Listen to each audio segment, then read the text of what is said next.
Welcome to my video on data mining and warehousing. In today's video, I'm going to teach you the association analysis of module 3 in 18 CS 641 data mining and warehousing.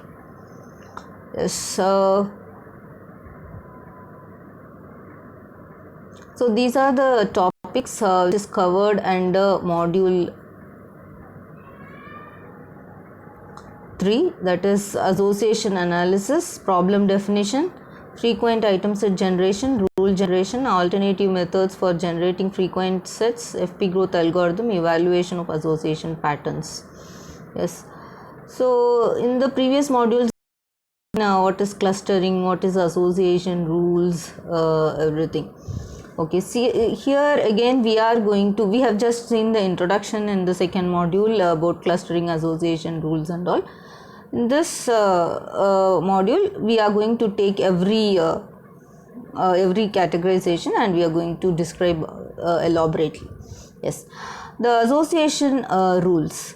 So in the previous module I have said we have to get the set of transactions, then from that whichever item is bought together we will study, we will observe and we will predict that if one item is brought, then obviously the other item will be bought together with that. So if we find that two items are bought together, then we will say that, or we will create an association rule that whenever the first item is bought, then the customers are buying the next item also. So this is how the association rule are bought. So why we have to create this association rule is after studying or after observing the transactions from the data warehouse, we'll create the association rule. With that we will do the analysis and we will do the decision making. So what is the decision making? What decision can be made with this is, so I can keep both the items whichever is bought together in the same shelf so that the customer satisfaction will be high. So I can increase my business. So this is the tactics, or this is why we are creating the association rule mining with the transaction history which is stored in the data warehouse.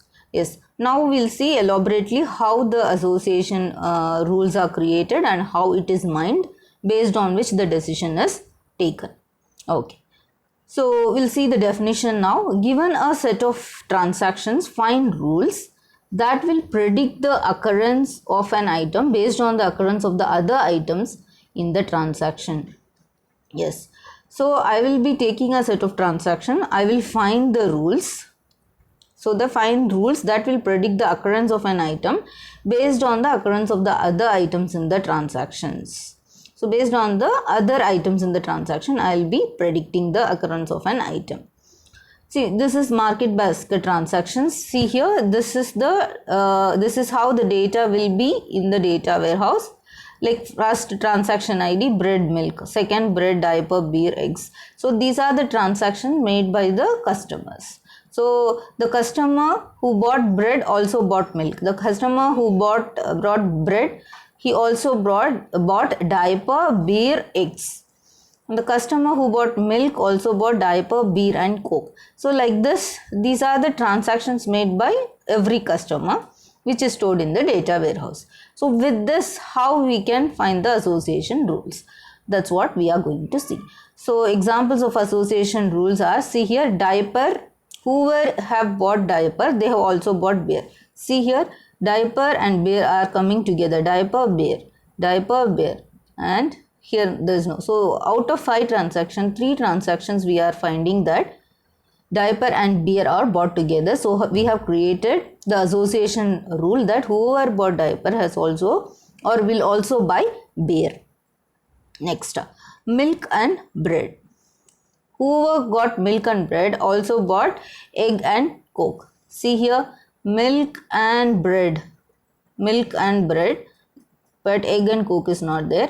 Here nothing is there. So milk is there, diaper, beer, coke is there, and here milk and bread is there, and egg is not here.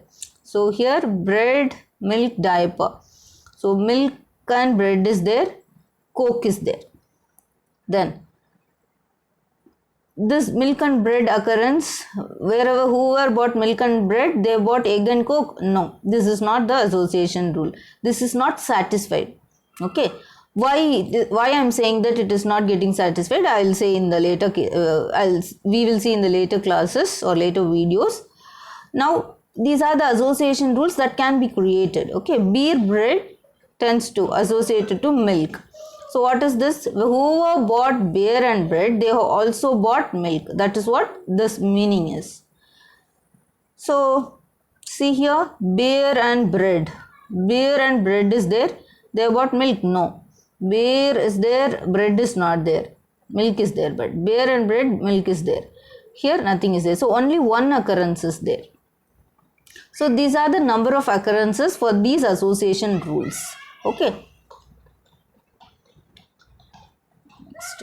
So before going into the elaborate explanation of all these things, we have to see some terminologies under this association analysis.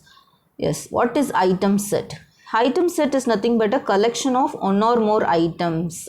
So if you take this transaction 1, whose transaction ID is 1, so how many items are there? 2 items are there. So item set consists of 2 items, which is bread and milk.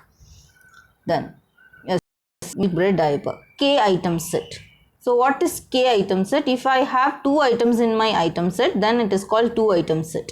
If I have 3 items, then it is called 3 item set. So K is nothing but number of items in the item set.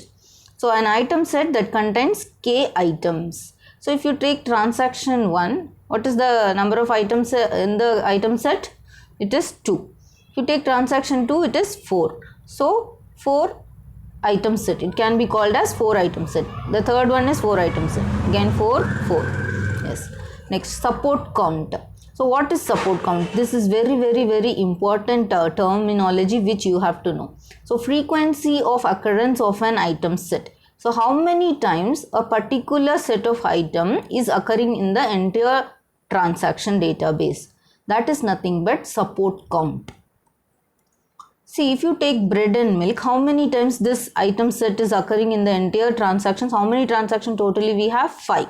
So if I take the item set bread and milk, it is occurring once here, then bread is there but milk is not here. Milk is there, bread is not here. The 4th transaction, bread, milk, both are there. 5th transaction also, bread and milk, both are there. So what is the occurrence of the item set called bread and milk? It is 3. So what is the support count? It is nothing but 3.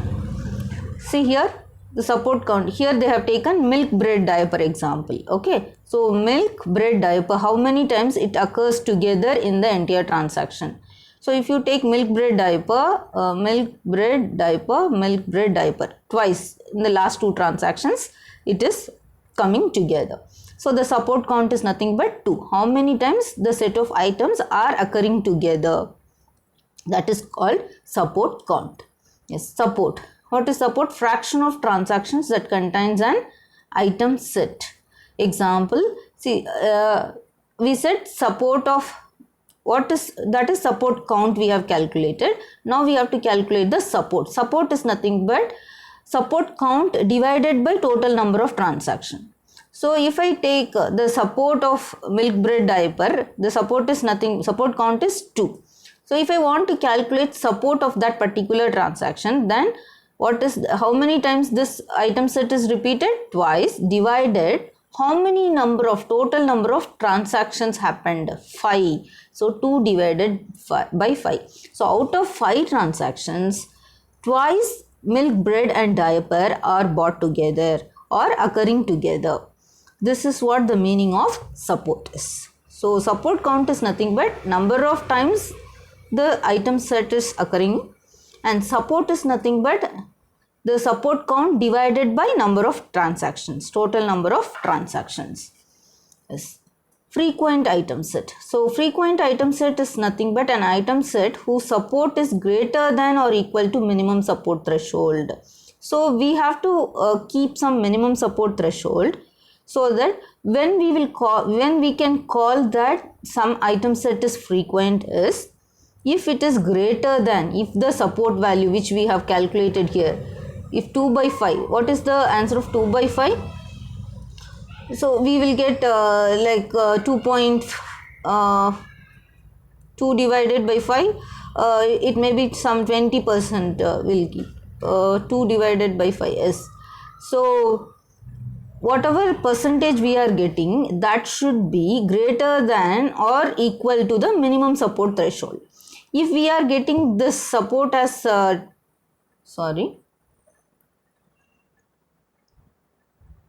if we are getting the support value as 40%, this support value should be greater than the minimum support threshold. That is, if the minimum threshold is kept as 50, so at least 50 should be there, 50% should be there to occur in the frequent item set, but we have got 40%, means then it will not be, this item set will not be occurring in the, will not come under frequent item set. If we are finding that it is more than 40%, like either 50% or 60%, then we will say that if it is 3, then it will be around 60%. Now it is 2 divided by, so it is coming around 40%. So we cannot say that it is more than 40%. Yeah, it can be equal to, for here it is said as equal to, greater than or equal to, so it will come under the item set because it is 40. If the minimum support threshold is 40 and whatever support we are getting, that is also 40, the condition is greater than or equal to minimum support threshold, so then it will come under frequent item set. So this can be called as frequent item set. If it is under 40%, it is like 25%, or only once the transaction, only once these items are occurring together out of 5 transaction, means then what will happen, it is less than 40%, which may be 20 or 25%. 1 by 5 is 20 or 25%. So we cannot say that this milk bread diaper is a frequent item set. In that case, we will not consider this milk bread diaper as a frequent item set. Clear? So item set is nothing but the collection of number of items. Support is how many times it is occurring together divided by number of transactions. Frequent item set is if the support is greater than or equal to minimum support threshold, then we will call the item set as the frequent item set. So with this, I'll conclude this video. In the next video, we'll see the next topic. Thank you. Bye.